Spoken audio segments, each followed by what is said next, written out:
Nikki, pambabae. Hi, my name is Rufami Ladrona and I'm from Mandaluyong. It's my first time to join here sa Three Planet.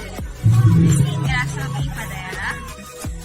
Hi, my name is Rosalyn Calapiche. I'm from Las Piñas.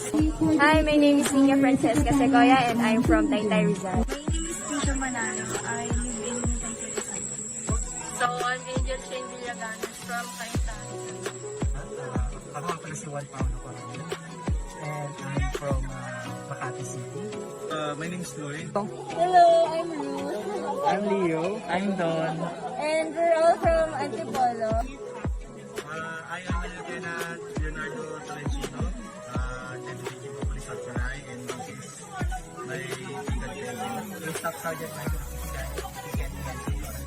I'm Stephen Samonte from Nandro. Itong ating lugar natin na tatayuan ito ay micro watershed. Sitio Tablon, Barangay Cuyambay.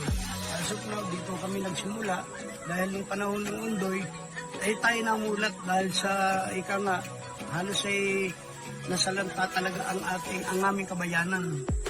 Madami din na namatay doon. Kaya lang black ika nga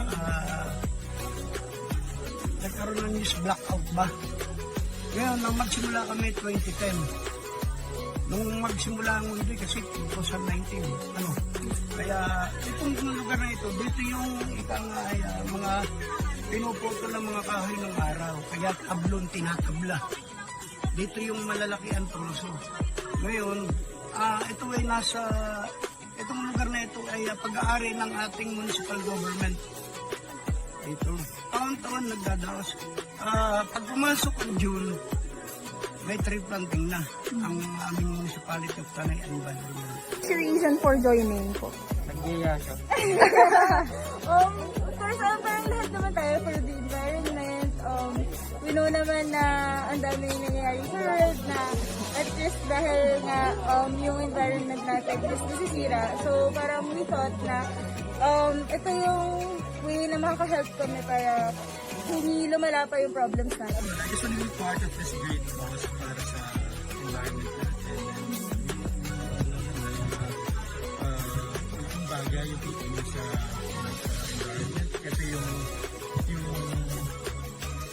kapunan natin in general, helps people in many ways.